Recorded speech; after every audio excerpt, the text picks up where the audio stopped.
Hola, buenas tardes. Muy bienvenidos, bienvenidas a este encuentro el día de hoy, lunes 19 de mayo. Espero estén todos bien y agradecemos su participación desde distintos lugares del país, desde distintos establecimientos. Nos corresponde hoy día abordar una temática que sentimos es el pilar eh, en, en el trabajo o en la respuesta educativa, más bien que dan los establecimientos educacionales a los estudiantes, sobre todo a quienes requieren apoyos. Se trata del trabajo colaborativo. Y este pilar fundamental lo vamos a abordar hoy día desde la perspectiva que hemos estado este último tiempo trabajando y focalizadamente, ¿no es cierto?, en temáticas en estos webinars. Entonces, el tema de hoy es transversalización de la modalidad de educación especial, diversidad como norma y no como una excepción. Trabajo colaborativo. Para ello, presento entonces a nuestra coordinadora nacional de atención a la diversidad, Francisca Cabrera, quien va a dirigir entonces el encuentro de hoy. Muchas gracias, Andrea. Bienvenidos a todos y todas. Muchas gracias por asistir, ¿cierto?, a este webinar mensual que estamos ya casi haciendo una costumbre de encontrarnos en estos espacios.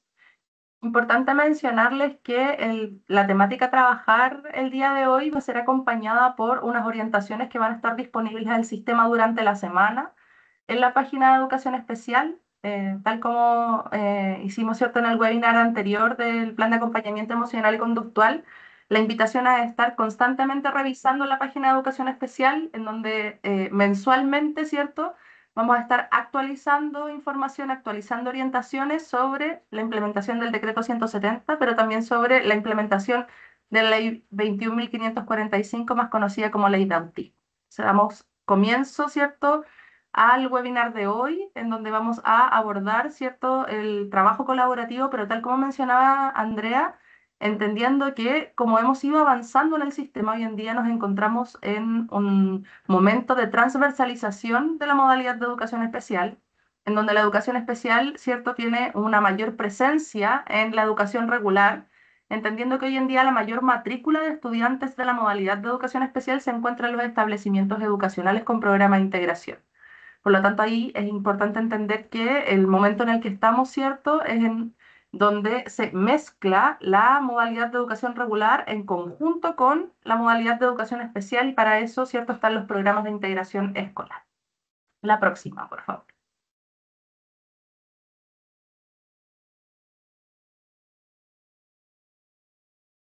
El día de hoy, ¿cierto?, vamos a abordar contenidos generales sobre trabajo colaborativo, sobre todo haciendo hincapié en las horas de trabajo colaborativo que se dan a partir del decreto 170.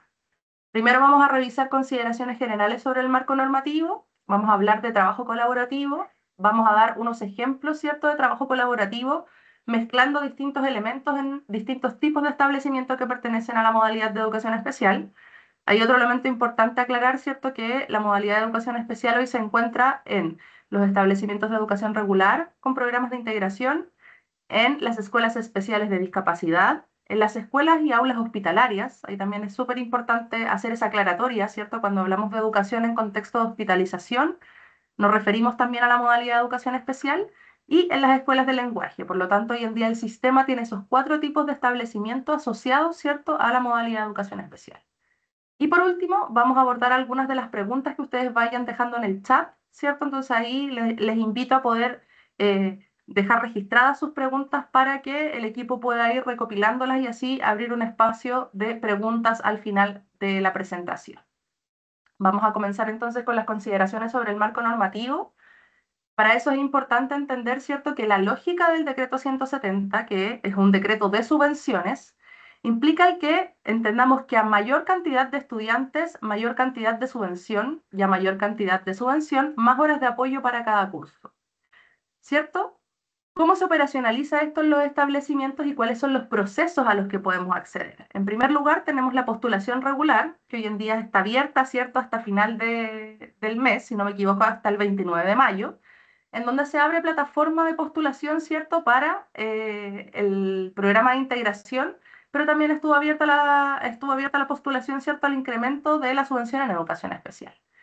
Pero al referirnos explícitamente a PIE, tenemos la postulación regular que nos permite 5 estudiantes con necesidades educativas de carácter transitorio y 2 estudiantes con necesidades educativas de carácter permanente.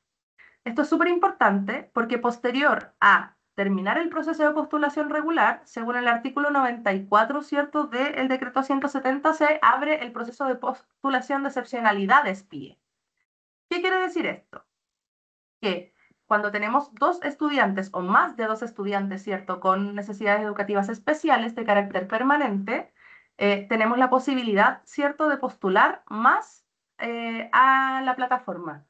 En ese caso, lo que se abre, ¿cierto?, es plataforma nuevamente y se pueden postular estudiantes, ¿cierto?, que cumplan con los criterios de excepcionalidad. Muchas veces se dice, ¿cierto?, y es un mito en el sistema, que solo se pueden postular 2 estudiantes. Ahí la respuesta, ¿cierto?, de parte nuestra ha sido como rotunda, no es así, porque eso es solo la postulación regular. Posteriormente se abre la postulación de excepcionalidades y ahí se pueden postular a los estudiantes que tengan necesidades educativas de carácter permanente y que sobrepasen estos 2, ¿cierto?, que postularon en el proceso regular. Entonces, en las excepcionalidades también hay la invitación es a preparar la postulación de excepcionalidades porque, ¿cierto?, cumplen con ciertos criterios y se necesita subir a la plataforma los formularios, ¿cierto?, los documentos necesarios para poder impetrar subvención a estos estudiantes. Ahí también es importante que, como existe más subvención asociada, los apoyos tienen que estar desde el mes de marzo. Por lo tanto, ahí tienen que ustedes ir visualizando, ¿cierto?, cómo se prepara esta postulación y también haciendo los énfasis necesarios para que sostenedores y directivos de los establecimientos, ¿cierto?, también puedan hacer las contrataciones necesarias para que estas excepcionalidades sean aceptadas. Ahí posteriormente, ¿cierto?, en el proceso de excepcionalidades también se realiza un webinar para hacer hincapié en cuáles son los procedimientos asociados a esta postulación. La próxima, por favor. Importante también mencionarles, y esto también lo vamos a ir mencionando en distintos webinars que hemos realizado con la Unidad de Educación Especial, tenemos actualmente, ¿cierto?, un elemento asociado a los cupos del programa de integración, como les mencionaba en una primera instancia, ¿cierto?, en la postulación regular, son 5 estudiantes con necesidades educativas transitorias, 2 estudiantes con necesidades educativas permanentes, y tenemos ahí que entender que el mínimo para poder postular, ¿cierto?, a la subvención son estos 5 estudiantes con necesidades educativas transitorias. ¿Por qué este es el mínimo? Porque el decreto 170 está pensado en una lógica de subvenciones, en donde yo con esos 5 estudiantes, ¿cierto?, con las subvenciones asociadas a esos 5 estudiantes puedo pagar las horas mínimas de apoyo, ¿cierto?, que exige el decreto 170.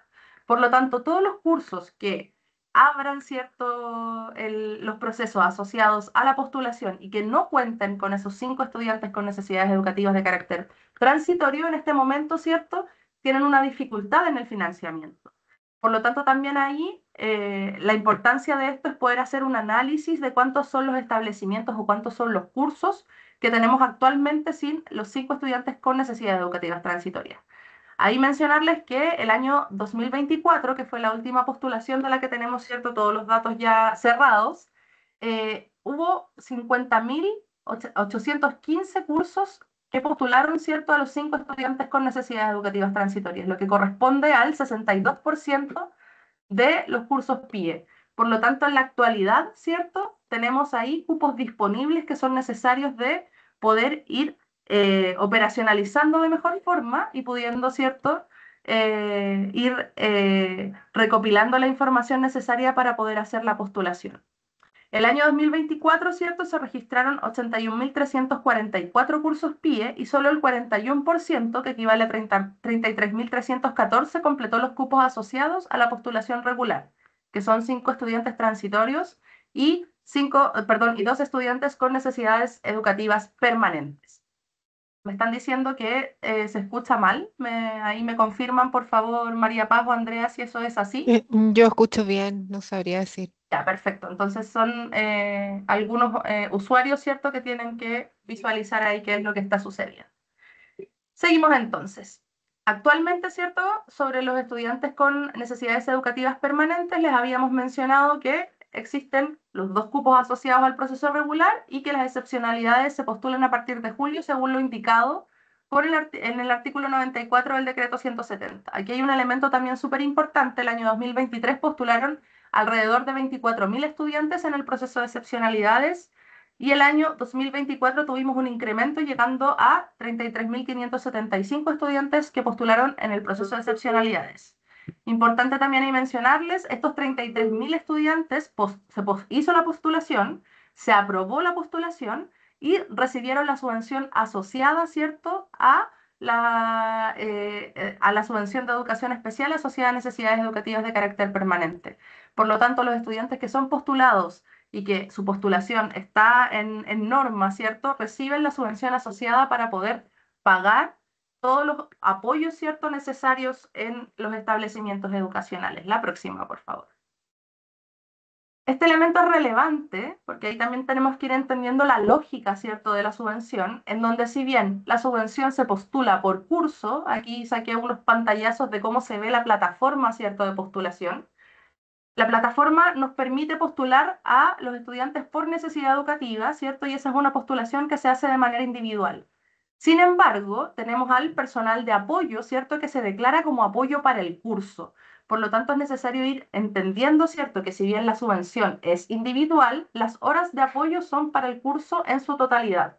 Por lo tanto, ¿cierto?, tenemos más cantidad de estudiantes, por lo tanto tenemos más cantidad de subvención y más horas de profesionales de apoyo. Hay que entender ahí que esto es como un pozo, ¿cierto?, de horas de apoyo que por cada estudiante que va ingresando al PIE vamos acumulando horas de apoyo, ¿cierto?, y juntando horas de apoyo para el curso en su totalidad. Acá les muestro también un ejemplo de declaración, ¿cierto?, de los profesionales de apoyo en una postulación en la plataforma, en donde si lo miramos con detención, ¿cierto?, tenemos 25 horas para una profesora de educación especial diferencial, 2 horas para asistentes técnicos, otro asistente técnico con 2 horas, ¿cierto?, terapeuta ocupacional, kinesiólogo, fonoaudiólogo, psicólogo. Como les decía, aquí vemos que se van acumulando, ¿cierto?, horas de apoyo en este pozo, ¿cierto?, de horas para los estudiantes y para el curso en su totalidad. Sobre la postulación PIE, entonces, y las horas de apoyo, si bien la postulación se postula por estudiante o la subvención se recibe por estudiante, las horas de apoyo son para cada curso. Y esta es la base, ¿cierto?, para que podamos empezar a hablar de la transversalización del trabajo colaborativo.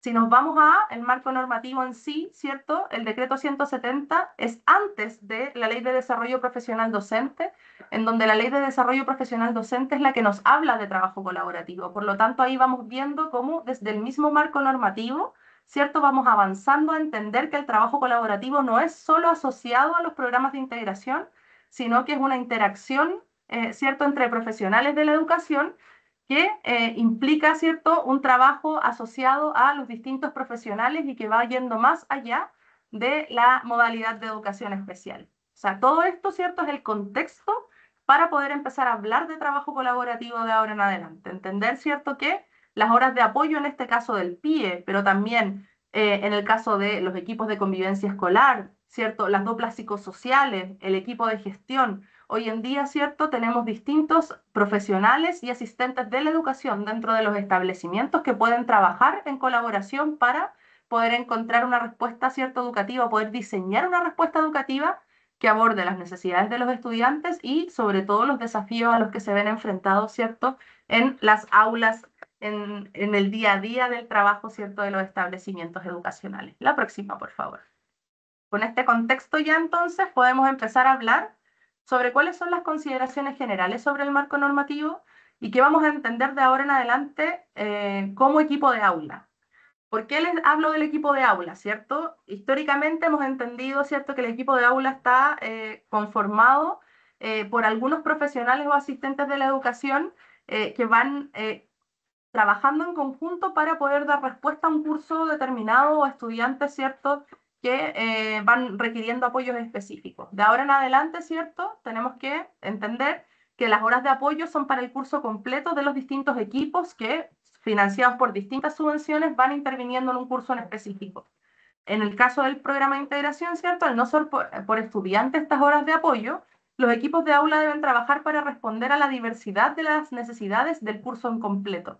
Se entiende por equipo de aula, ¿cierto?, al contexto, perdón, al conjunto de personas que trabajan en colaboración con la finalidad común de contribuir a mejorar la calidad de la enseñanza y de los aprendizajes de todo estudiantado en un marco de valoración de la diversidad y respeto por las diferencias individuales. Es importante también que ahí podamos hacer el nexo con la cartilla del plan de acompañamiento emocional y conductual, que fue el webinar, ¿cierto?, del mes pasado, y que fue también la cartilla de orientaciones que salió desde el área de atención a la diversidad en el Ministerio de Educación, en donde vamos avanzando a entender, ¿cierto?, que el equipo de aula son todas las personas que van realizando, ¿cierto?, algunas acciones que tienen la finalidad común de mejorar la calidad de la enseñanza y los aprendizajes de todo el estudiantado. La próxima, por favor. Ante esto, entonces, tenemos que la conformación del equipo de aula depende de cada realidad, ya que sabemos que en cada centro educativo, ¿cierto?, hay distintas conformaciones. En algunos tenemos programa de integración, en otros no, pero eso no significa que no hay equipos de aula, ¿cierto? En algunos establecimientos hay equipos de convivencia escolar, en otros no. Por lo tanto, sabemos que la conformación de estos equipos de aula depende de la realidad de cada centro educativo. Sin embargo, la totalidad de participantes, ¿cierto?, del proceso pedagógico de un curso son quienes componen el equipo de aula. Estos pueden ser docentes, asistentes de la educación, equipos multidisciplinarios y hasta los equipos de gestión, los directores, los inspectores, ¿cierto? Son parte de los equipos de aula. Y vuelvo a insistir en poder invitarles a revisar, ¿cierto?, el webinar del mes pasado, en donde un equipo de gestión, donde la directora de un establecimiento en conjunto con el inspector, ¿cierto?, nos presentaron el cómo ellos abordan los planes de acompañamiento emocional y conductual de la ley de autismo. Por lo tanto, ahí ha salido harto una pregunta de quién es el responsable, por ejemplo, de la implementación de un plan de acompañamiento emocional y conductual.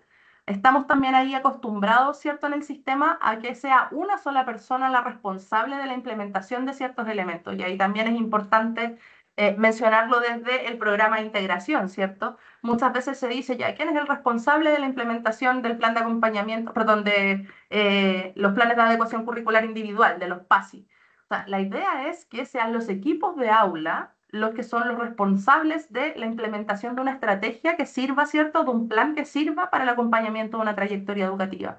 Por lo tanto, tenemos que ir avanzando a que no sea una sola persona la responsable de implementar las distintas normas, sino que sean los equipos de aula los que en conjunto trabajen para poder responder a la diversidad de estudiantes. Y ahí también sabemos que para esto es necesario poder dar orientaciones que permitan, ¿cierto?, contar con los tiempos, contar con el financiamiento necesario para poder avanzar hacia el trabajo colaborativo. La próxima, por favor. Para esto también es importante, ¿cierto?, para ir entendiendo estas lógicas, ¿cierto?, de ir avanzando hacia la construcción de comunidades inclusivas, ¿cierto?, a ir avanzando hacia la construcción de equipos de aula, es necesario tener en cuenta, cuando hablamos de trabajo colaborativo, cuáles son las normativas que fundamentan el trabajo colaborativo.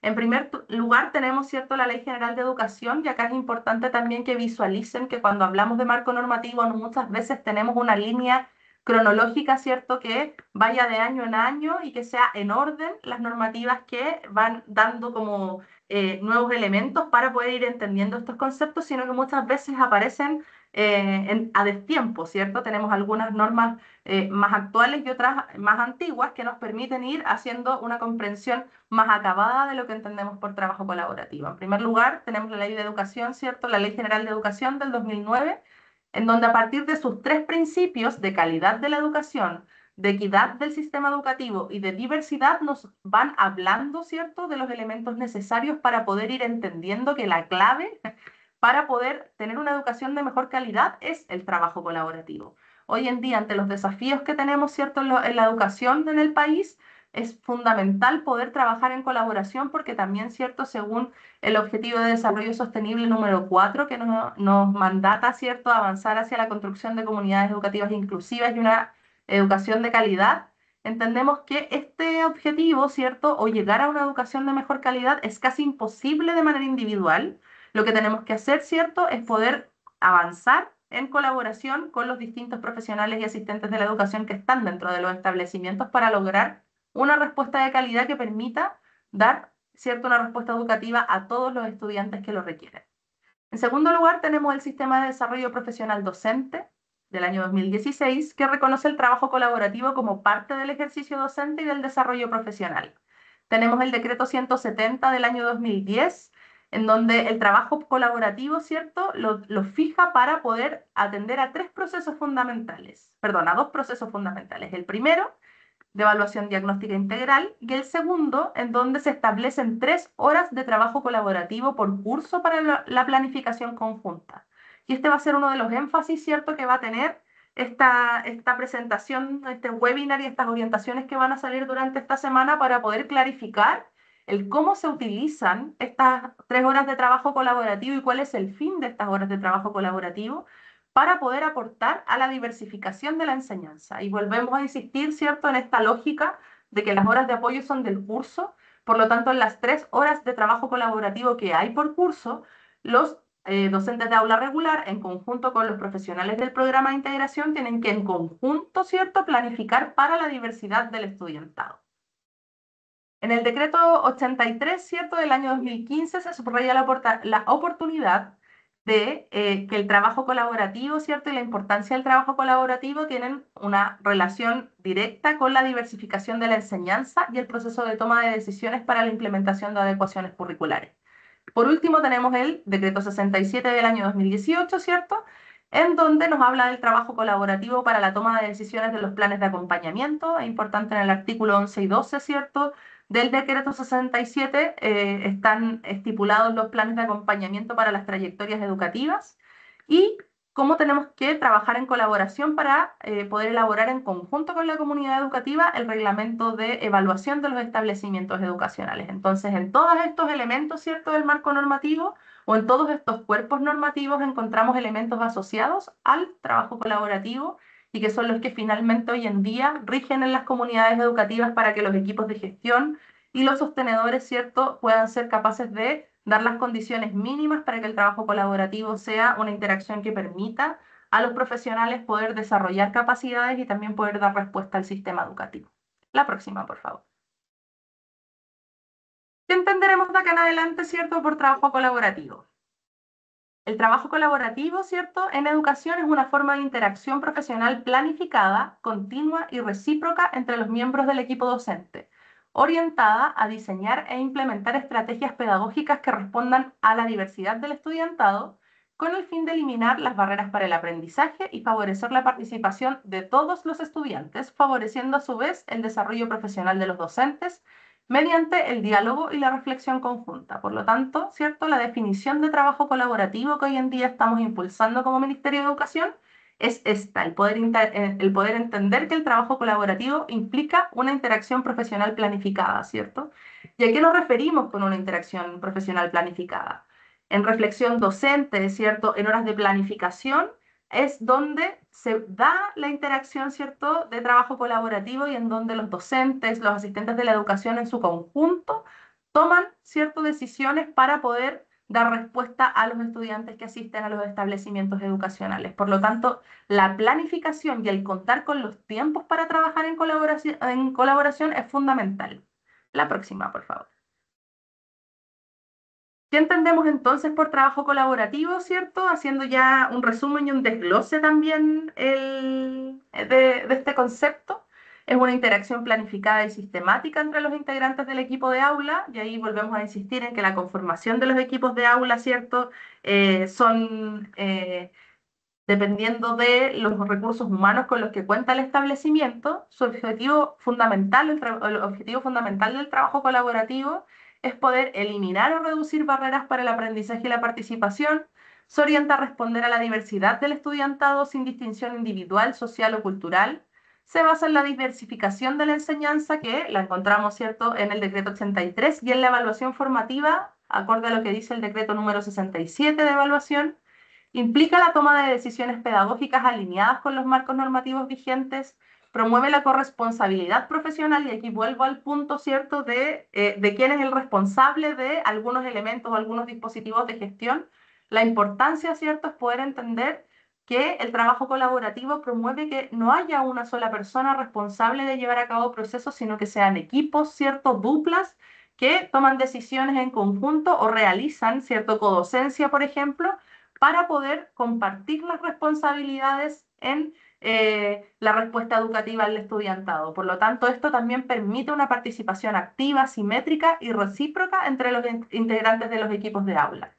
Se sustenta en el diálogo y en la reflexión pedagógica continua y contribuye al desarrollo profesional docente, fortaleciendo la reflexión crítica compartida. Y allí también un elemento fundamental es que uno de los productos, ¿cierto?, asociados a la evaluación docente nos habla del trabajo colaborativo. Por lo tanto, entender también o conceptualizarlo de esta forma nos va ayudando, ¿cierto?, a poder ir identificando experiencias de las propias prácticas, ¿cierto?, de trabajo, en donde podamos ir evidenciando, ¿cierto?, que el trabajo colaborativo es parte de las trayectorias de cada docente y puedan también ahí utilizarlo para el producto asociado en la evaluación docente.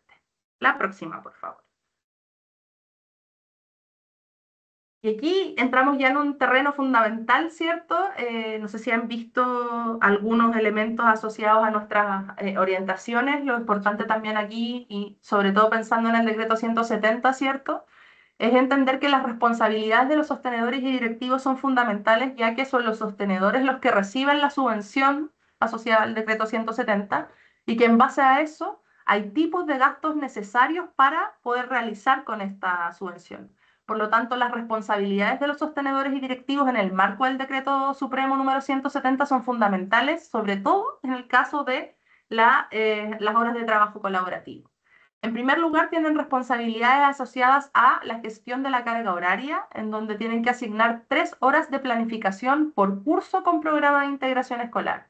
Es importante, ¿cierto?, que el curso que tiene estas horas de apoyo de las que hablamos al principio, también cuenta con 3 horas, ¿cierto?, que son financiadas por el decreto número 170 con la subvención de educación especial, para que el docente de aula regular trabaje en conjunto, ¿cierto?, con un profesional del programa de integración para planificar en conjunto respuestas educativas y para poder planificar en conjunto la diversificación de la enseñanza.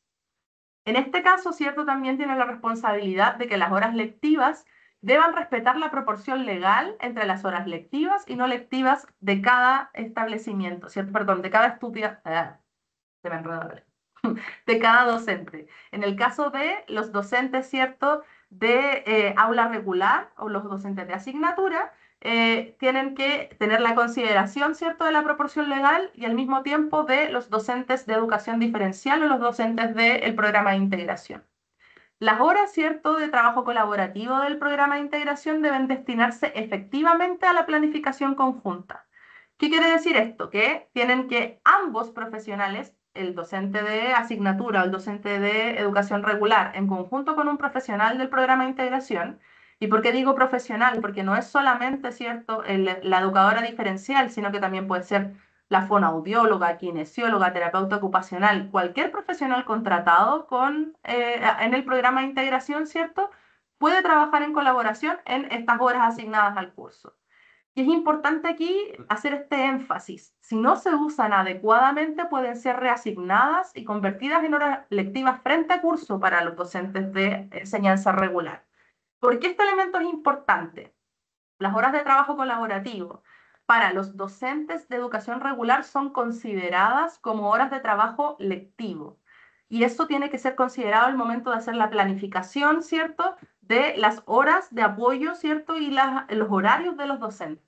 Si un docente no asiste a la planificación, no adhiere, ¿cierto?, a los elementos asociados a los principios del programa de integración, no cambia sus prácticas, no llega, ¿cierto?, a planificar con los docentes o con los asistentes de la educación del programa de integración, es importante poder reasignar estas horas de trabajo colaborativo a docentes que tienen, ¿cierto?, la disposición a trabajar en conjunto. Y acá este elemento es fundamental, porque al momento de construir comunidades educativas inclusivas, estamos hablando de un cambio de cultura, ¿cierto? Un cambio de cultura organizacional, un cambio de cultura en los establecimientos educacionales. Por lo tanto, es importante, ¿cierto?, el poder utilizar los recursos humanos, los recursos económicos, para poder alcanzar el objetivo, ¿cierto?, de ir construyendo comunidades educativas inclusivas. Y para eso muchas veces tenemos que superar las barreras actitudinales. Al mismo tiempo, ¿cierto?, al hablar de barreras actitudinales, sabemos que Hay docentes que no adhieren, ¿cierto?, a las estrategias de trabajo colaborativo o no le dan, ¿cierto?, la importancia a los programas de integración y a los docentes que trabajan día a día, ¿cierto?, en los programas de integración. Por lo tanto, si estas horas no son usadas de forma adecuada, deben reasignarse. Y para eso el acompañamiento, ¿cierto? Y la evaluación constante de parte de los directivos y sostenedores es fundamental porque quienes tienen que tomar este tipo de decisiones son los sostenedores y directivos, que finalmente son quienes velan por que los recursos, ¿cierto?, asociados al decreto 170, que vuelvo a insistir, es el decreto de subvenciones de la educación especial, sean bien utilizados, ¿cierto? Y puedan rendir cuentas finalmente de cómo se utilizan y cómo esto impacta positivamente en el aprendizaje de todos y todas en los establecimientos educacionales. Por lo tanto, aquí los elementos fundamentales, ¿cierto? O los elementos importantes sobre la gestión de la carga horaria, es importante poder manejarlos y poder, sobre todo para las coordinaciones del programa de integración, tenerlos muy en cuenta al momento de trabajarlos en conjunto con los directivos y poder traspasárselo a los sostenedores, ¿cierto?, de los establecimientos educacionales. Y por eso también la invitación, ¿cierto?, ahí es a poder compartir posteriormente este webinar, este PPT, ¿cierto?, poder utilizarlo en en las distintas instancias que ustedes, ¿cierto?, tienen de reflexión docente y de trabajo en colaboración para que pueda ser masificado y pueda ser entendido en totalidad, ¿cierto?, en el sistema educativo. Y también mencionarles que todos los webinars, ¿cierto?, del área de atención a la diversidad son grabados, son disponibilizados por YouTube y y ahí también tenemos en la página de Educación Especial siempre noticias en donde vamos compartiendo los documentos, el PPT utilizado para que también ustedes puedan utilizarlo en las distintas instancias en su establecimiento. La próxima, por favor. Otro elemento fundamental aquí es la responsabilidad de sostenedores y directivos, ¿cierto?, con respecto a la planificación del trabajo colaborativo. En primer lugar, tenemos que tener la consideración de que las horas, ¿cierto?, de planificación o las horas de trabajo colaborativo asociadas al decreto 170 son en base a las necesidades del estudiantado, favoreciendo la colaboración docente. Y acá hay un elemento importantísimo porque son en base a las necesidades del estudiantado y no a las necesidades de los y las docentes de los establecimientos. ¿Qué quiere decir eso? Si en un curso, por ejemplo, tengo un estudiante con discapacidad motora, ¿cierto?, que requiere acompañamiento en las horas de educación física o requiere diversificación de la enseñanza en las horas de educación física, se le asignan, ¿cierto? O el sostenedor en conjunto con los directivos pueden tomar la decisión de que esas horas se le asignen a el profesor o profesora de educación física en conjunto con la kinesióloga o con la terapeuta ocupacional, ¿cierto?, de, el programa de integración y en conjunto planifiquen, ¿cierto?, la respuesta educativa para todo el estudiantado, pero con especial énfasis en el estudiante con discapacidad motora.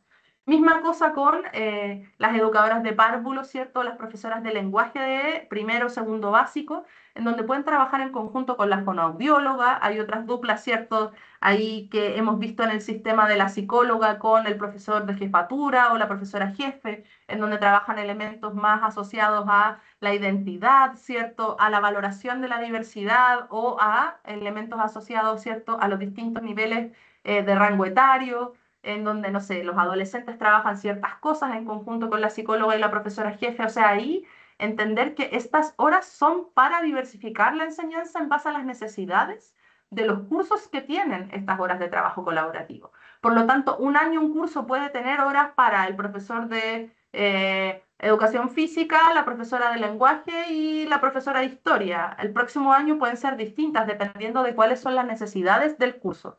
Por lo tanto, ahí la responsabilidad, ¿cierto?, de sostenedores y directivos es poder ir asignando estas horas acorde a las necesidades de los cursos.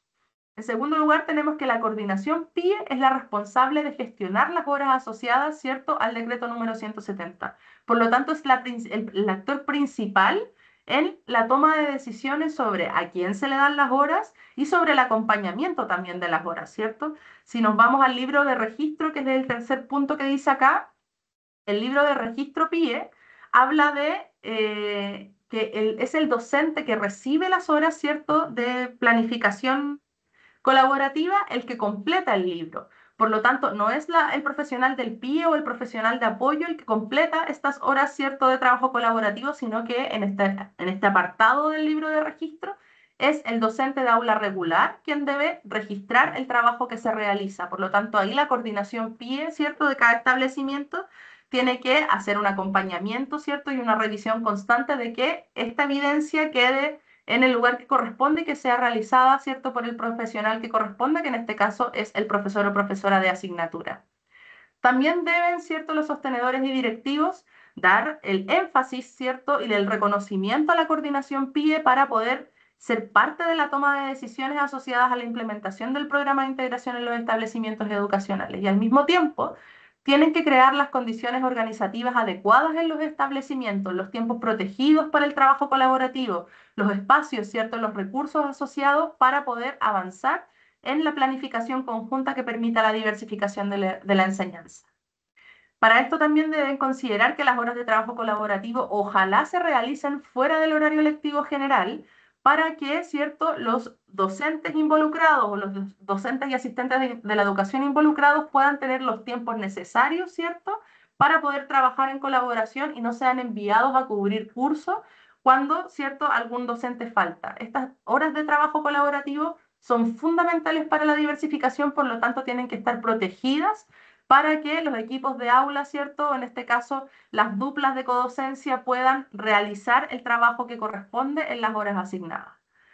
Por último, ¿cierto?, asegurar que los equipos docentes tengan coincidencia en horas no lectivas para reunirse. Muchas veces hemos visto que en los horarios, ¿cierto?, ya el profesor X con el profesor Y tienen horas para trabajar en conjunto, pero no tienen ningún bloque de coincidencia para poder juntarse a planificar en conjunto. Por lo tanto, los sostenedores y directivos deben construir, ¿cierto?, los horarios y dar los recursos necesarios, ¿cierto?, y los tiempos necesarios para poder realizar esta labor que es fundamental para la respuesta educativa a la diversidad del estudiantado. Por lo tanto, es necesario asegurar, ¿cierto?, que exista una coincidencia en las horas para que este trabajo se pueda llevar a cabo. La próxima, por favor. Por último, la última responsabilidad de sostenedores y directivos, ¿cierto?, es la promoción de la colaboración, en donde tienen que fomentar la colaboración constante entre los docentes, equipos de apoyo, asistentes y directivos. Como les mencionaba, ¿cierto?, el trabajo en colaboración es la base para la educación de calidad y para la construcción de comunidades educativas inclusivas.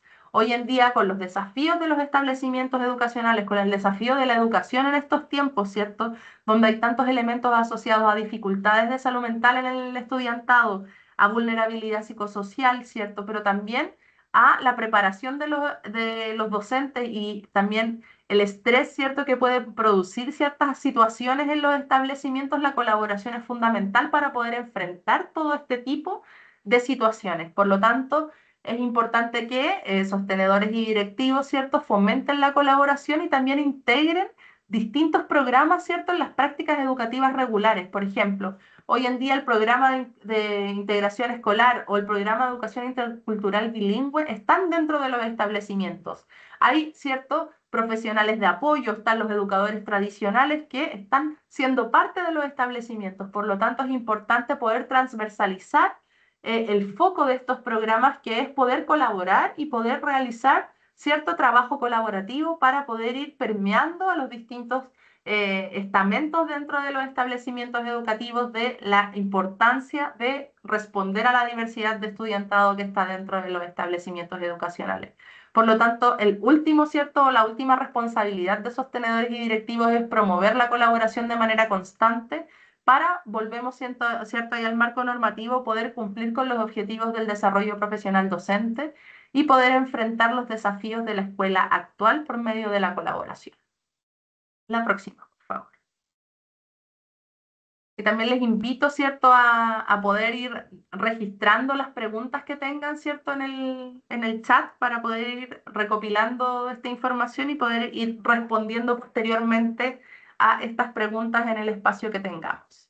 Vamos a dar a continuación 4 ejemplos sacados de la vida real. Aquí hay elementos importantes de cómo hemos ido recopilando prácticas de trabajo colaborativo que pueden servir como ejemplo para los distintos establecimientos educacionales y que también van a ser parte, ¿cierto?, de las orientaciones mencionadas en un principio que van a ser disponibilizadas al sistema durante la semana. El primer ejemplo tiene que ver con el equipo de aula y el desarrollo curricular. Dice, un liceo en la región de Valparaíso se encuentra, perdón, en una encuesta de percepción institucional reveló bajos niveles de comunicación entre los distintos estamentos, generando una desconexión entre la gestión, el profesorado, estudiantes, familias y equipos de apoyo. Esta situación afectó la coherencia y la participación en la vida escolar. Por lo tanto, en este establecimiento, ¿cierto?, decidieron tomar un montón de acciones para poder enfrentar esta problemática y poder aumentar, ¿cierto?, el trabajo colaborativo y poder aumentar la comunicación entre los distintos estamentos. Para esto, implementaron mesas de trabajo colaborativo interestamentales de manera mensual, lideradas por la dirección y el consejo escolar. ¿Qué quiere decir esto? Que esta comunidad educativa, ¿cierto?, de manera mensual dijo ya, como estamos teniendo problemas de comunicación, intencionemos un espacio mensual en donde sí o sí tengamos un espacio protegido para poder colaborar, ¿cierto? Y para poder establecer este espacio de trabajo en colaboración. Y ahí es importante, tal como decíamos anteriormente, el cómo la dirección, ¿cierto?, es la que toma el liderazgo de este espacio y conduce, ¿cierto?, esta implementación de las mesas de trabajo.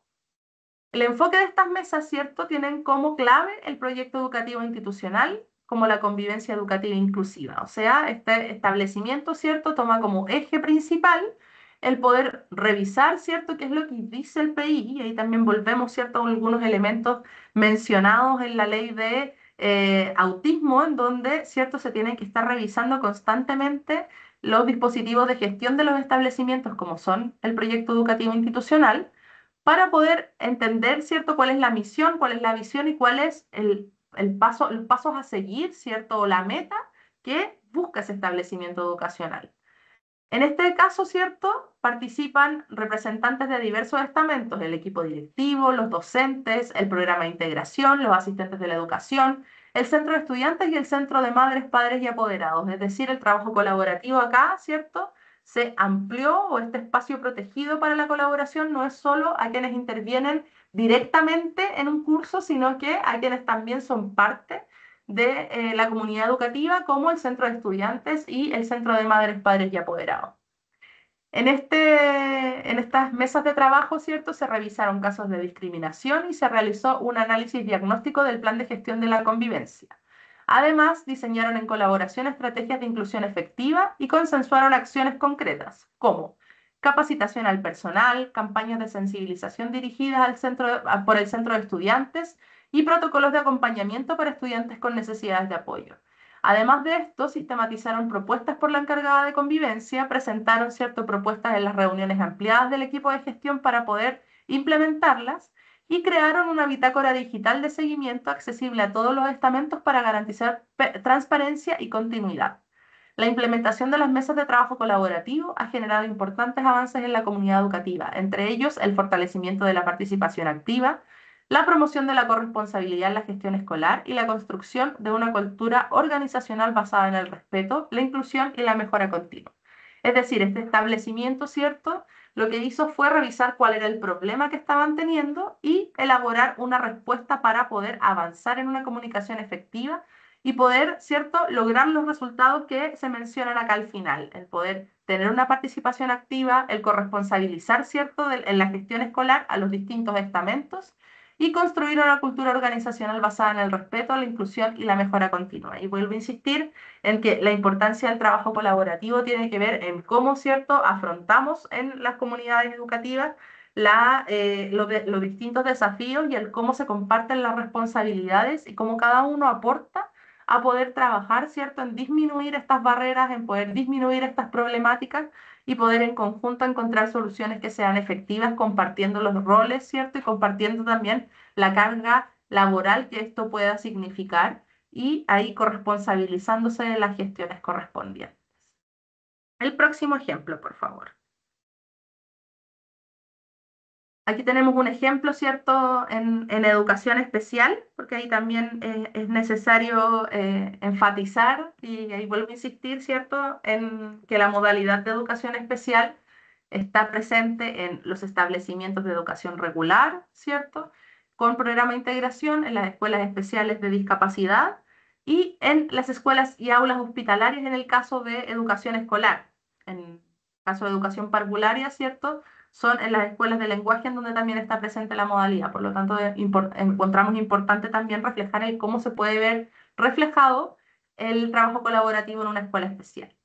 En una escuela especial de La Serena se detecta que las planificaciones y evaluaciones se realizan de forma aislada entre profesionales, lo que afecta a la coherencia pedagógica y los apoyos transversales. Frente a esta situación, la dirección instruye a la coordinación pedagógica a establecer una estructura permanente de trabajo colaborativo, articulando al equipo multidisciplinario con los equipos de aula. Para ello, se crean espacios de planificación conjunta por ciclos, con un bloque semanal de 90 minutos destinado exclusivamente al trabajo colaborativo. En el ciclo laboral se fija un bloque los martes entre 13:30 y 15 horas donde se planifican apoyos específicos y se coordinan acciones con instituciones externas, entendiendo también que al ser una escuela especial, ¿cierto? En los niveles laborales, ¿cierto? Lo que buscan es que los estudiantes puedan insertarse al mundo laboral, por lo tanto aquí el foco principal es poder articularse con instituciones externas que puedan ser centros de recepción, ¿cierto?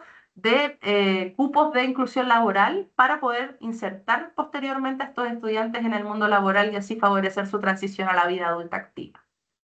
Asimismo, se revisan casos críticos, se consensúan estrategias frente a las conductas desafiantes y se promueve una manera integral del proceso educativo, enfocada en el desarrollo de habilidades para la vida independiente. La dirección formaliza estos bloques colaborativos en los horarios oficiales y su cumplimiento es monitoreado mediante los registros de asistencia, planificaciones conjuntas y reportes de seguimiento. Además, se calendarizan reuniones ampliadas trimestrales para revisar los avances, dificultades y proyecciones del trabajo interdisciplinario. Gracias a esta organización, la escuela fortalece una propuesta educativa coherente, inclusiva y centrada en el desarrollo del estudiantado con un enfoque contextualizado.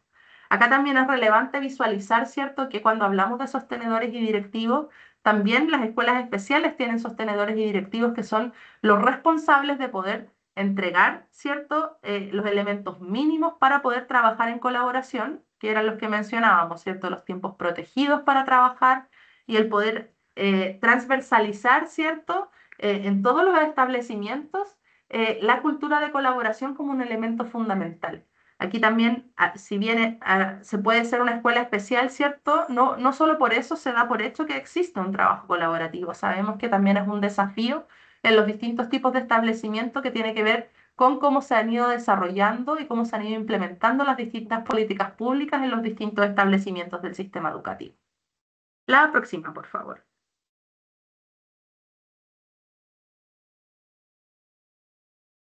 La tercera experiencia tiene que ver con un trabajo colaborativo interinstitucional. En el marco del decreto 67, ¿cierto? Un servicio local de educación pública implementa una estrategia de trabajo colaborativo entre una escuela con programa de integración, una escuela especial y una escuela hospitalaria, para poder garantizar la continuidad y la pertinencia de las trayectorias educativas de estudiantes con discapacidad y problemas de salud mental, especialmente aquellos con diagnóstico de graves alteraciones en las relaciones y las comunicaciones. Muchos estudiantes requieren ingresos temporales a la escuela hospitalaria por indicación psiquiátrica y luego retornan a su establecimiento de origen, lo que implica que una coordinación estrecha entre las tres instituciones educativas es un elemento fundamental para la garantía de las trayectorias. Dentro de las estrategias, ¿cierto? Tienen que la escuela especial deriva estudiantes a la escuela con programa de integración escolar, cuando se detectan avances que permiten su inclusión parcial o total en contextos menos restrictivos. Es decir, acá la escuela especial, ¿cierto?, de este servicio local hace un análisis exhaustivo de los casos que están dentro o están recibiendo respuesta educativa dentro de las escuelas especiales y cuando ven que hay avances significativos, ¿cierto?, los derivan a la escuela con programa de integración, a la escuela regular, para que el estudiante, ¿cierto?, continúe su trayectoria educativa en una escuela regular con programa de integración que pueda darle los apoyos necesarios para la continuidad de los niveles educativos. La escuela especial y la escuela con PIE pueden enviar y derivar, ¿cierto?, estudiantes a la escuela hospitalaria con el respaldo médico. Es importante ahí también mencionar que en las escuelas hospitalarias, para poder hacer su ingreso, es necesario que sea el médico tratante el que solicite el ingreso a la escuela hospitalaria.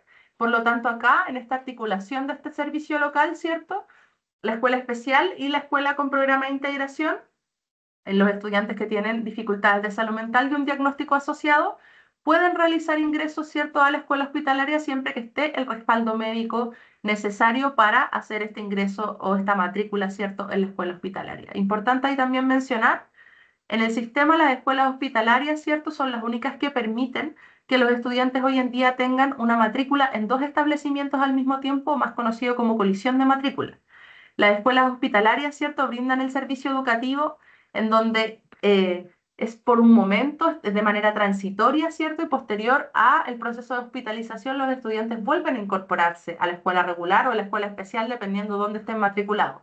Por lo tanto, en el sistema aparecen matriculados en dos establecimientos al mismo tiempo, que puede ser la escuela regular y la escuela hospitalaria, o la escuela especial y la escuela hospitalaria. Por lo tanto, ahí también hay otra oportunidad de trabajo colaborativo en donde los equipos de cada establecimiento, ¿cierto?, de la escuela hospitalaria y la escuela de origen, puedan trabajar en conjunto para articularse y poder acompañar esas trayectorias educativas.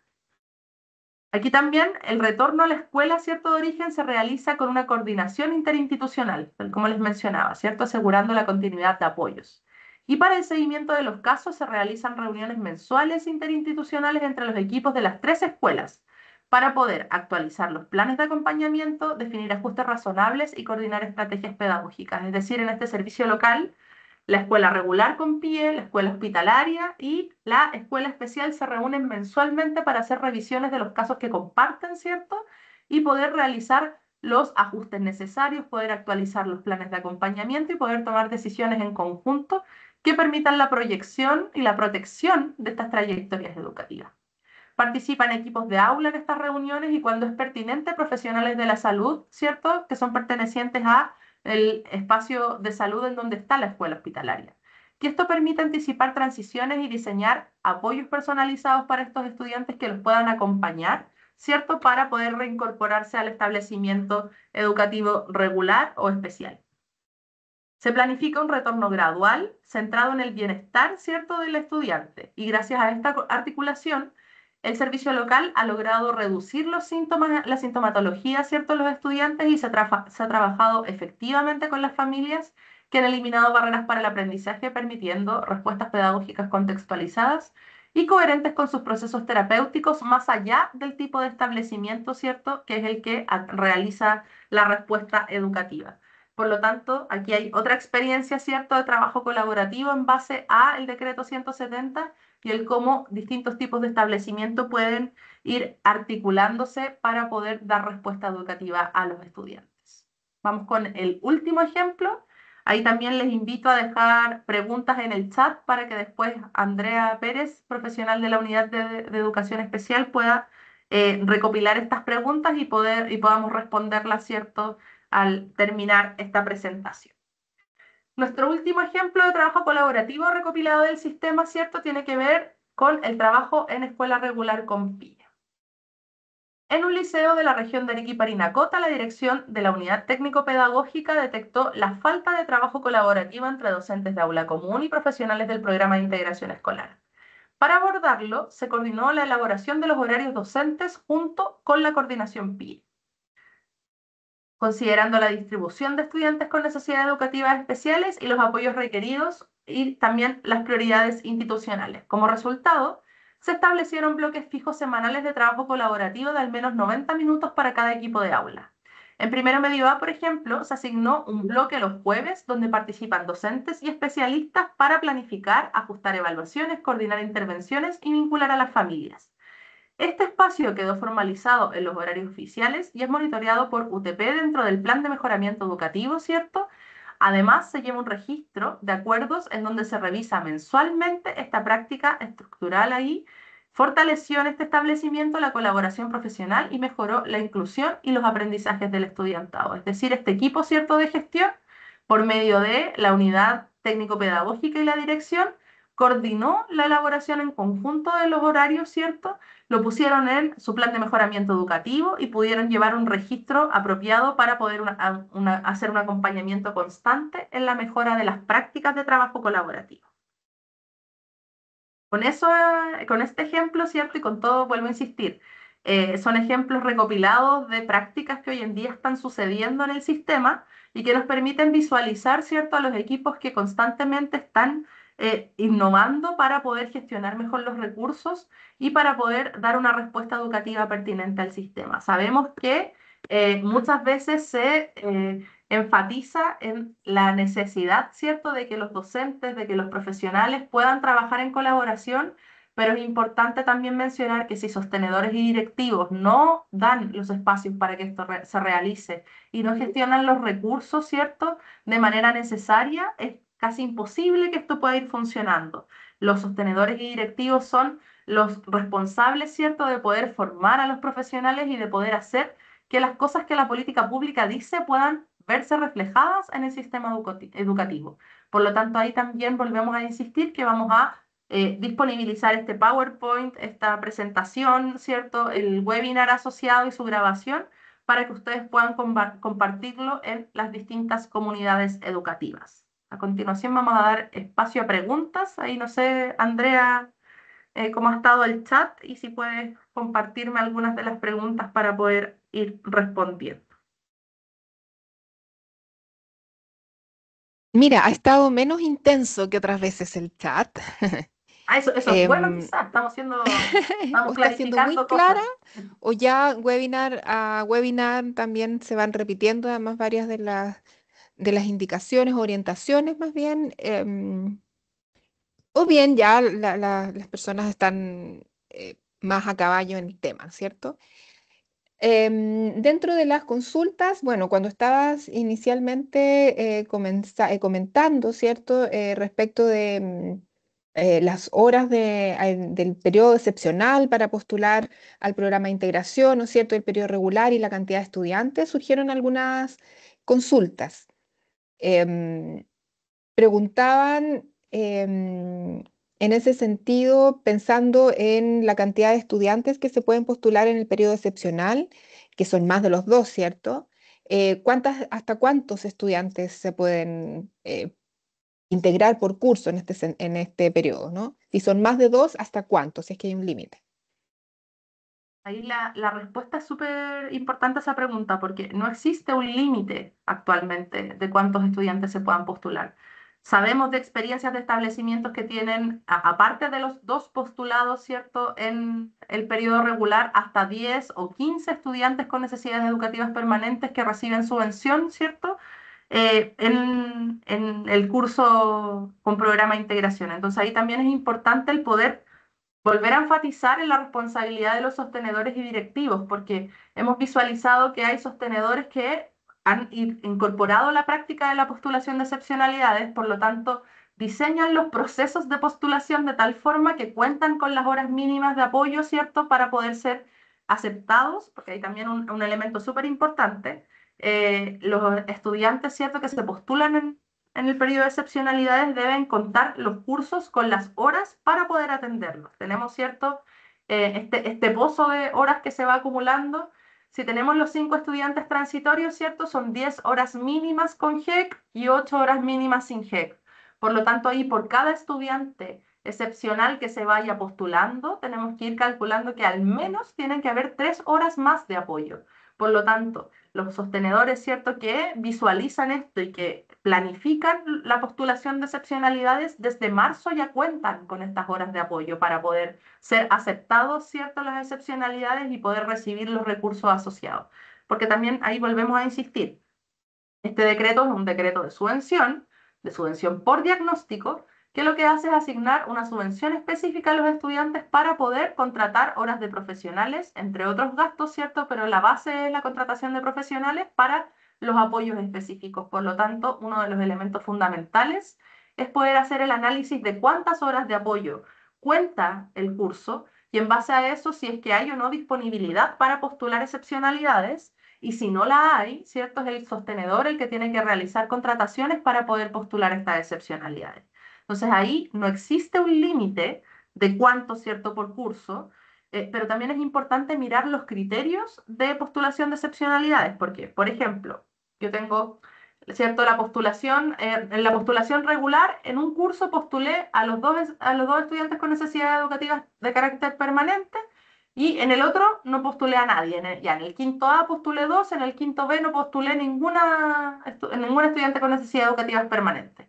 Por lo tanto, al momento de postular a una excepcionalidad, ¿cierto? Si tengo el quinto A con 2 y el quinto B con cero, si quiero postular dos excepcionalidades en el otro curso, ¿cierto? Me va a decir, bueno, aquí no hay un criterio, ¿cierto?, que nos permita hacer esta postulación. Por lo tanto, ahí también vuelvo a insistir en que les invitamos a revisar todos los webinars que hemos venido realizando desde que se implementó ya el decreto.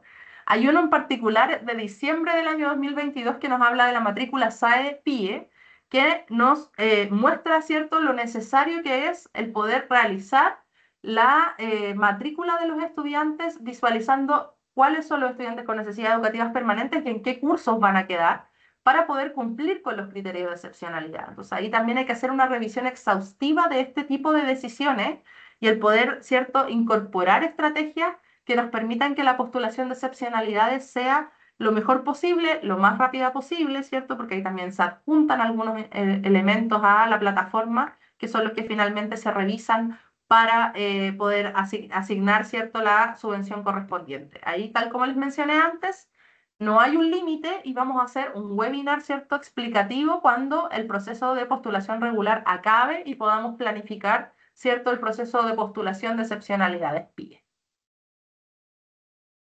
Completísima la respuesta. De hecho, yo creo que respondiste a algunas otras consultas también en ella, pero de todas maneras te voy a leer la consulta que seguía después, se refiere a la cantidad de horas que se tienen que declarar, ¿no es cierto?, para la postulación. Si en el proceso regular la pregunta es, ¿se colocan solo las horas cronológicas de los especialistas asociados a estos cupos máximos? 5 transitorios y 2 permanentes. Entonces se tendrían que agregar las horas para el periodo excepcional, las horas de apoyo se tendrían que agregar después.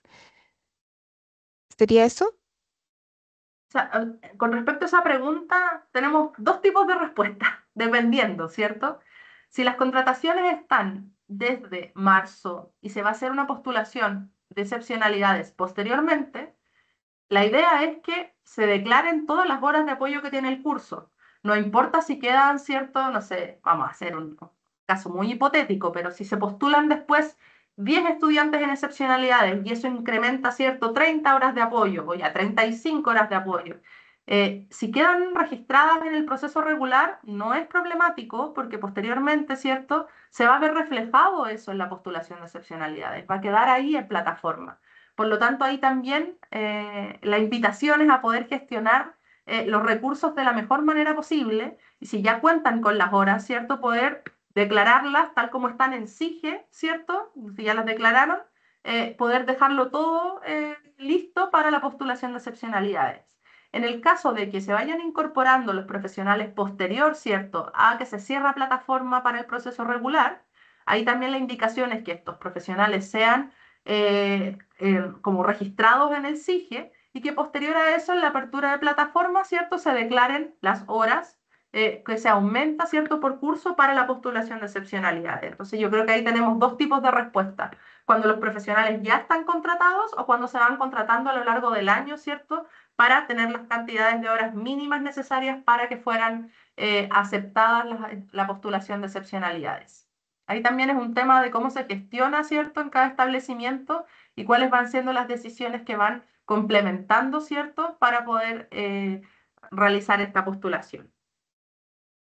Gracias, Fran. Y a propósito de horas también, por ejemplo, en el caso de estudiantes con necesidades educativas asociadas, perdón, permanentes, si solamente hay estudiantes con este tipo de necesidad en un curso, entonces tendría que declarar 13 horas, 16 horas para uno o dos estudiantes con necesidades permanentes. Ahí volvemos, ¿cierto?, a las decisiones de gestión. Es importante visualizar también, yo creo que es ponerle un poquito el termómetro también a la situación actual en la que nos encontramos. Yo me hago la pregunta también a veces, ¿en un curso de verdad no hay estudiantes con necesidades educativas transitorias? O sea, sabemos que en la actualidad y sobre todo post pandemia hay un montón de necesidades educativas, ¿cierto?, que requieren una respuesta específica. Y ahí también muchas veces la visualización, ¿cierto?, si el sostenedor abre o no abre, ¿cierto? Un curso PIE en el caso de tener solo dos estudiantes con necesidades educativas permanentes. Ahí también, ¿por qué hablábamos en la diapositiva de los 5 mínimos? Porque finalmente, plataforma PIE, ¿cierto? Parte desde esta base, desde estos 5 mínimos. Por lo tanto, si yo solo postulo dos, tengo que declarar las horas mínimas de apoyo igual. O sea, si yo tengo estos dos, son 10 horas, ¿cierto? Si yo tengo GEC. Si son 5, son 10 horas si yo tengo GEC. Pero la subvención que recibo si tengo dos, son dos estudiantes con subvención. En cambio, si yo tengo cinco, recibo 5 estudiantes con subvención. Entonces ahí también es ir mirando que, vuelvo a insistir, el decreto 170 es un decreto de subvenciones por diagnóstico. Por lo tanto, ¿cierto? Más, y ahí volvemos a la frase, ¿cierto?, de inicio. A mayor cantidad de estudiantes, mayor cantidad de subvención, a mayor cantidad de subvención, mayor cantidad de horas de apoyo. Y ahí también es importante ir visualizando, ¿cierto?, que hay, o que lo que está declarado en el decreto 170 son las horas mínimas de apoyo. Si un sostenedor hace un análisis financiero y dice, mira, a mí en realidad con toda esta postulación me alcanza para tener más horas de lo que dice el mínimo, excelente. O sea, ahí tenemos una buena práctica de gestión de los recursos. El punto es el poder visualizar que hoy en día los datos, ¿cierto?, nos dicen que hay cupos disponibles de los 5, ¿cierto?, transitorios que están hoy en día estipulados por el decreto. Por lo tanto, la idea, ¿cierto?, es poder postular de la mejor manera posible para contar con la subvención adecuada, para contar, ¿cierto?, con los recursos asociados que nos permitan un buen financiamiento del programa y poder tener, ¿cierto?, la subvención necesaria para pagar los sueldos de los profesionales finalmente, que son los que incorporan los programas de integración. Bueno, y junto con eso refuerzo una respuesta para una consulta que justamente dice relación con lo que estabas comentando. Dice la consulta si un curso no tiene las 5 estudiantes con NEA transitorias como mínimo, que haría fuera de la postulación. No, ¿no es cierto lo que tú acabas de decir? No es que quede fuera de la postulación, en ningún caso, pero probablemente va a ser más complejo poder financiar el mínimo de horas de apoyo que debe tener para el curso, que son 10 de todas maneras, ¿no es cierto? Entonces ahí a tratar de mejorar la gestión, y la cantidad de estudiantes también ayuda a tener una mayor subvención en ese sentido. Em, Hay algunas inquietudes respecto de las horas también, pero en relación con si son lectivas para los profesionales, docentes de aula, ¿no es cierto? Las 3 horas de trabajo colaborativo para ellos son lectivas. ¿Por qué no son lectivas para los profesores del PIE? ¿No es cierto? Y hay varias inquietudes respecto de eso, porque parecieran, dice alguno de los un comentario, que entonces quedan sin horas para planificar, a diferencia de los docentes, ¿no es cierto?, de aula, que tienen sus horas no lectivas aparte. Claro, aquí ¿Cómo en el poder caso, orientar aquello? claro, en el caso de los docentes de aula regular, ¿por qué son lectivas? Es también pensando en esta lógica, ¿cierto?, de que las horas son del curso. Por lo tanto, las horas se le asignan a los docentes según las necesidades del curso, y estas horas finalmente son un beneficio de tener programa de integración. Son una invitación, ¿cierto?, al trabajo colaborativo, al cambio de las prácticas, al aprovechar estos espacios para contar con otro profesional, ¿cierto?, que pueda retroalimentar el trabajo, que pueda enriquecer el trabajo conjunto. Por lo tanto, es un beneficio finalmente para los docentes de educación regular el poder contar con un profesional, ¿cierto?, que esté ahí trabajando codo a codo en la respuesta educativa al curso, ¿cierto?, que atienden en conjunto. En el caso de los profesionales, sobre todo las educadoras diferenciales, ¿cierto?, estas horas son, si lo tomamos como muy, cómo se construye un horario, ¿cierto?, de una profesora de educación especial, estas horas son las únicas horas que tienen de planificación. Por lo tanto, ahí también es importante en cómo las coordinaciones PIE y en cómo vamos viendo que estas horas no son solamente para las educadoras diferenciales, el cómo se va dando, ¿cierto?, estas horas a los asistentes de la educación, entendiendo también que el trabajo del programa de integración es un trabajo pedagógico, no es clínico, ¿cierto? Las intervenciones que se realizan en los establecimientos educacionales tienen un objetivo pedagógico para si bien hay profesionales que son del área salud, ¿cierto? En los centros de salud es donde se hace rehabilitación, en los centros de salud es donde se hace terapia. En los establecimientos educacionales lo que tenemos que realizar, ¿cierto?, son diversificación de la enseñanza, respuestas pedagógicas para los estudiantes. Por lo tanto, los asistentes de la educación también pueden tener horas de planificación colaborativa. Tal como mencionaba, ¿cierto? kinesiólogos con profes de educación física, fonoaudiólogas con las profesoras de lenguaje, con las educadoras de párvulo, terapeuta ocupacional con profesores de tecnología, psicólogas con jefatura, con religión, ¿cierto? Para trabajar distintos elementos. Entonces, al momento de gestionar estas 3 horas por curso, la coordinación PIE, ¿cierto?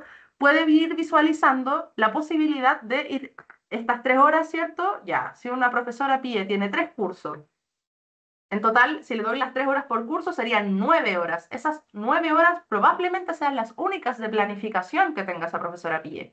Por lo tanto, hay también volver, ¿cierto?, a los elementos de gestión.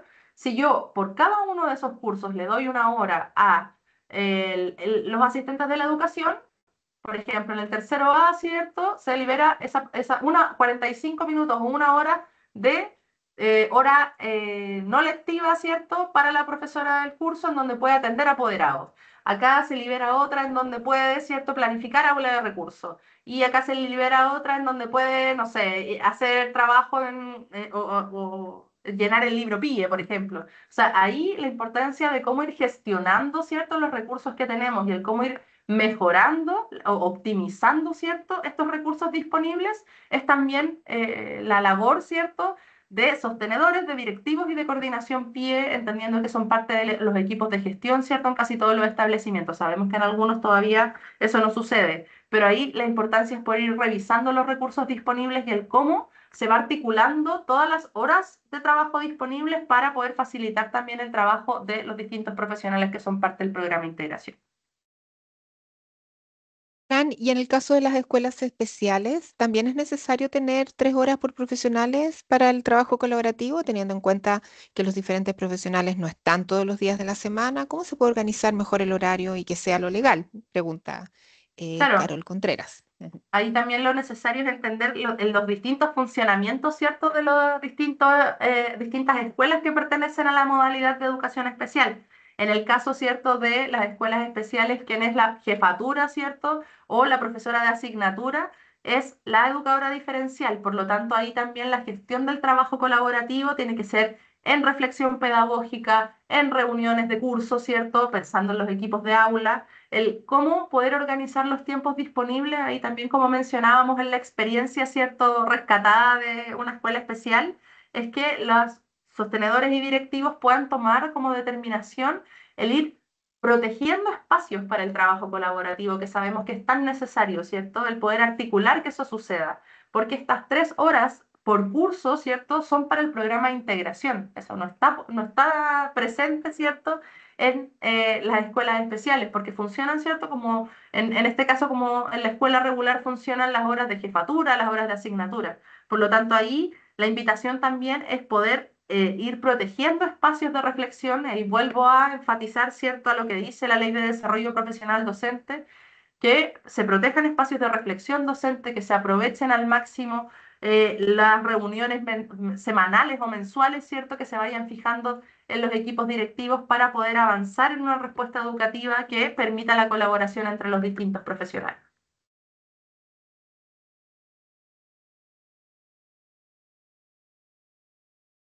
Gracias, Fran. Completísimas tus respuestas, reitero. Han hecho algunas otras preguntas que ya has respondido porque se repiten, ¿no es cierto?, con las primeras. Am, claro, está esta duda y sigue estando, ¿no es cierto?, esta inquietud respecto de los estudiantes que se postulan en el proceso excepcional, que no es el regular, ¿no es cierto?, que está hoy día todavía abierto.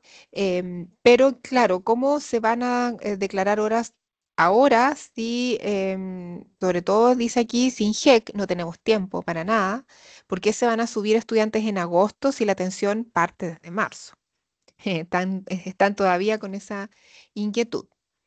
Em, Pero ahí yo creo que también es sí. importante como mencionar que esta posibilidad de excepcionalidades, ¿cierto?, siempre ha estado en el sistema, y que el poder subir a los estudiantes en esa fecha, ¿cierto?, implica que van a recibir la subvención. Por lo tanto, ahí es pensando también en cómo está diseñado el decreto 170, las horas de 10 en estar desde marzo, eso también lo hemos enfatizado en distintas acciones formativas, en distintos webinars, en distintos documentos, Y ahí también lo importante es que al postularse, ¿cierto? Y al ser aceptada la postulación, reciben la subvención necesaria para poder dar los apoyos específicos. Por lo tanto, ahí también vuelvo a insistir en esta lógica, ¿cierto?, de subvenciones y de horas de apoyo, es cómo poder ir incrementando este pozo de horas por curso que nos permita responder a todos los estudiantes. Yo sé que muchas veces no tiene quizás lógica temporal, pero la lógica está asociada al ser un decreto de subvención y el cómo se puede ir dando el recurso, ¿cierto?, a los establecimientos educacionales para las contrataciones correspondientes. Mira, por ahí hay un comentario respecto de lo que tú estás dando, diciendo, ¿no es cierto?, respondiendo respecto de estas horas que se puedan declarar en la totalidad durante el periodo excepcional, independiente que después se puedan postular más estudiantes, ¿no es cierto?, en el periodo excepcional, con horas que ya están declaradas. Pareciera que también responden diferentes de Ayuda a Mineduc en relación con no necesariamente declarar las horas inmediatamente en marzo. O ahora en abril, en marzo no, en abril, mayo todavía, ¿cierto? De todas maneras, yo solamente como para no reiterar si ya lo has comentado, ¿no es cierto? Solamente insistir en ese caso que depende de cada contexto, depende de cada establecimiento. No es que deban necesariamente de declararse todas las horas en el periodo regular. Si a veces en ese momento uno no sabe cuántos estudiantes va a presentar en el periodo excepcional, después tampoco, ¿no es cierto? A veces sí, a veces todavía no se saben. Si es que ya tiene las horas contratadas, las puede registrar inmediatamente todas. Si todavía no sabe cuántas horas o prefiere hacerlo después, no hay problema, hágalo después. ¿Sí? No es que esté erróneo en ese sentido, ni sea una indicación errada o diferente. Sí, Em, exactamente, Andrea. Yo creo que lo importante también ahí es que en este caso, ¿cierto? Lo importante es que las horas estén al momento de la postulación de excepcionalidades. Si las declararon antes o las declararon después, es algo que da un poco, no es relevante para la aceptación de la postulación. Lo relevante es que al momento de la postulación, ¿cierto?, las horas sean coherentes con la cantidad de estudiantes y eso permita realizar, ¿cierto?, la aceptación de la postulación. Entonces, si la declaran en marzo, o sea, en marzo, ojalá durante el periodo en hubiésemos que se podido ir a regular. la plataforma en marzo, no, en abril, mayo, ¿cierto? Si las declaran ahí, ningún problema. Si las declaran al abrir, ¿cierto?, al reaperturar plataforma para la postulación de excepcionalidades, ningún problema tampoco. Finalmente, lo importante es que estén las horas. Y lo importante es que los estudiantes estén recibiendo sus apoyos, ¿no es cierto? Exactamente. Ahora preguntan de un establecimiento técnico profesional. A propósito de lo que tú comentabas de pasar estudiantes de un curso a otro o cambiar estudiantes de un curso, ¿no es cierto?, donde estén los apoyos, los recursos ya, ¿no es cierto? Es complejo, mencionan, ¿no es cierto?, en un liceo técnico profesional, cambiar de curso porque ahí hay especialidades que eligen los propios estudiantes, a veces no es fácil. También eso es una recomendación, ¿no es cierto? No es que se deba cambiar de curso necesariamente, sino que más bien es una recomendación y siempre lo que nosotros insistimos es que el establecimiento, el equipo de aula, los equipos profesionales, ¿no es cierto?, dentro de la escuela puedan tomar las decisiones porque son quienes mejores conocen su contexto y las necesidades de los estudiantes y la organización que tiene la escuela, ¿no? Yo creo que ahí un elemento relevante que tú también mencionas y que mencionamos también antes, es que nuestra recomendación es en base a la matrícula, al momento de la matrícula. Es cuando tenemos que visualizar que esto no nos pase. Pero si pasa, sobre todo en educación técnico profesional, hay que revisar todos los criterios de excepcionalidad. Finalmente tenemos hoy en día, si no me equivoco, 9 criterios disponibles, ¿cierto?, para poder postular en una excepcionalidad. Y finalmente en los liceos técnicos profesionales las decisiones son de los estudiantes. Si toman una especialidad, tiene que ver con su proyecto de vida, ¿cierto? Con su formación específica.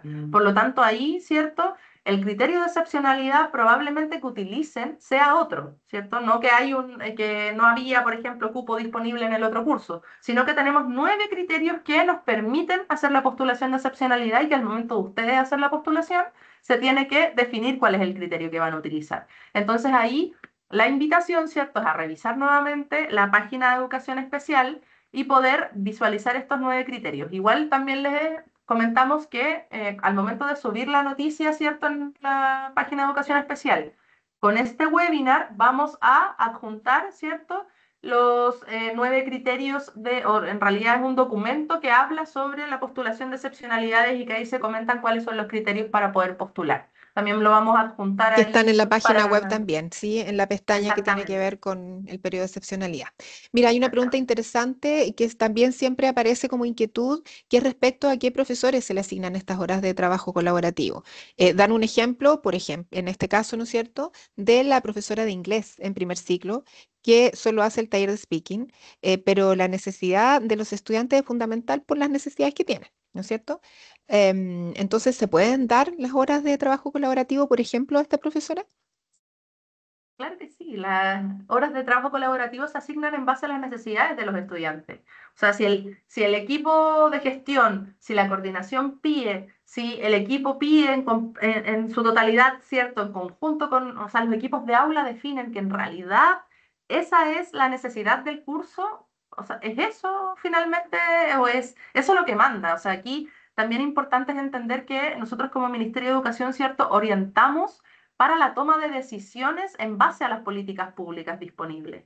Nosotros no vamos a decir quién tiene que tomar las horas, ¿cierto? Porque no conocemos a la totalidad de estudiantes, quienes mejor conocen, ¿cierto?, las necesidades de sus estudiantes son los equipos de aula, ¿cierto? Son los docentes, entonces quienes tienen que tomar ese tipo de decisiones finalmente son los equipos de aula en base a las necesidades de sus estudiantes. Por lo tanto, esa profesora de inglés que hace solo ese taller, ¿puede tener las horas? Puede tener las horas. O sea, ahí lo importante, ¿cierto?, es responder a las necesidades del estudiantado y poder articular de la mejor forma posible los apoyos y los recursos disponibles para avanzar, ¿cierto?, en una respuesta educativa pertinente.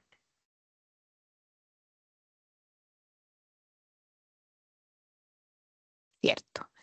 Mira, hay algo también que es interesante, que también aparece harto como inquietud, em, que se me perdió aquí. Ah, si un sostenedor puede decidir no abrir pie en algún curso en particular. Actualmente, el ideal, ¿cierto?, es poder dar respuesta educativa a todos los estudiantes que requieran y que tengan un diagnóstico, ¿cierto?, asociado en la recepción de subvención. Ahí también depende de cuáles son los argumentos del sostenedor para poder tomar ese tipo de decisiones, porque conocemos, ¿cierto?, que en la realidad muchas veces hay sostenedores que deciden no tener pie de séptimo en adelante, ¿cierto?, o no tener pie en enseñanza media cuando los estudiantes están para poder ser matriculados, para poder recibir los apoyos y lo que necesitan también los apoyos. Ahí lo importante también es que podamos fortalecer el sistema. Actualmente, ¿cierto? El decreto 170 es voluntario para los sostenedores, por lo tanto, ahí, ¿cierto? Ese tipo de decisiones tienen que ser bien fundamentadas y visualizar si es que no están vulnerando un derecho, ¿cierto?, a los estudiantes que requieren de apoyos específicos. Por lo tanto, ahí también la invitación es a empoderarse con el marco normativo, ¿cierto? Defender algunas decisiones que sabemos que, sobre todo a quienes están ligados a los programas de integración, les toca ahí como fundamentar normativamente, constantemente, ¿cierto?, algunas decisiones de los sostenedores y directivos y en nuestro deber también como Ministerio de Educación poder compartir, ¿cierto?, todos los elementos normativos asociados. Hoy en día se puede, efectivamente. El punto es si esa decisión de parte de ese sostenedor vulnera o no vulnera el derecho a la educación, ¿cierto? De calidad, a una educación inclusiva, ¿cierto? Y que respete las necesidades de los estudiantes, o no lo vulnera. Por lo tanto, ahí también volvemos a insistir en la importancia de utilizar los recursos disponibles, ¿cierto? El poder visualizar si eso vulnera un derecho o no, el poder levantar las alertas correspondientes, comunicarse, ¿cierto? Quizás con los departamentos provinciales o levantar las alertas para poder proteger las trayectorias educativas de los estudiantes que requieren apoyo específico. Para ir terminando, ya quedan solo 5 minutos. Había una pregunta al comienzo, pero que se escapaba un poco de todas estas inquietudes, ¿no?, que iban en una misma línea. En relación a profesionales asistentes de la educación, aquí se mencionan los terapeutas ocupacionales en particular, si van a aparecer normas como específicas que orienten aquella labor, ¿no?, de un profesional en particular. En la actualidad, ¿cierto? El decreto 170 no define cuáles son los roles y funciones de cada profesional, porque volvemos a insistir, es un decreto de subvenciones que finalmente lo que busca, ¿cierto?, es que se contraten profesionales según las necesidades específicas de apoyo educativo que tengan los estudiantes que pertenecen a un curso. Sin embargo, tenemos un documento de orientaciones, ¿cierto?, para asistentes de la educación que da ciertas líneas en donde se pueden identificar, ¿cierto?, los roles asociados al proceso de evaluación, los roles asociados al trabajo colaborativo, ¿cierto?, a los apoyos específicos y que hoy en día están disponibles, ¿cierto?, en la página de Educación Especial del Ministerio de Educación. Por lo tanto, ahí también, Andrea, quizás tenemos la oportunidad de volver a compartirlo cuando hagamos la noticia de este webinar y tal como tú decías, en honor al tiempo, ¿cierto? Vamos a ir cerrando, vamos a agradecer también la participación de todos y todas, también agradecemos las preguntas que estaban súper interesantes hoy día, el poder también invitarles a compartir estos espacios, ¿cierto? Que se están dando mes a mes en la Unidad de Educación Especial, ¿cierto? En la Coordinación Nacional de Atención a la Diversidad para poder ir compartiendo, ¿cierto? Y masificando estos espacios que estamos haciendo para poder aclarar algunos elementos normativos, ¿cierto? Que están instalados en el sistema para, en primer lugar, ¿cierto? Mejorar la calidad de los apoyos de los estudiantes, pero también para poder entregar mayores como datos importantes a nivel de implementación normativo, ¿cierto? Que les permitan a los profesionales que cumplen roles en los programas de integración poder optimizar los apoyos que realizan y a los sostenedores y directivos, sobre todo, poder informarles de cuáles son sus responsabilidades al momento de firmar un convenio con el programa de integración, ¿cierto? Y recibir las subvenciones correspondientes. Así que muchas gracias por la asistencia y les invitamos a revisar constantemente, ¿cierto?, la página de Educación Especial, sobre todo esta semana que vamos a disponibilizar, ¿cierto?, la actualización de orientaciones del decreto 170, vamos a disponibilizar la cartilla 2 sobre trabajo colaborativo, que son los puntos esenciales que trabajamos hoy día, y también invitarles a compartir, ¿cierto?, con los distintos profesionales, a compañeros de universidad, de trabajo, ¿cierto?, que actualmente estén en la modalidad de educación especial, que puedan visualizar, ¿cierto?, este webinar y que puedan compartir los documentos que son muy necesarios para poder transversalizar, ¿cierto?, la modalidad y poder dotar al sistema de capacidades para poder defender, ¿cierto?, sobre todo el marco normativo que hoy en día nos permite dar respuesta educativa a los estudiantes con discapacidad y con necesidades educativas especiales. Así que muchas gracias por la asistencia el día de hoy y nos vemos el próximo mes.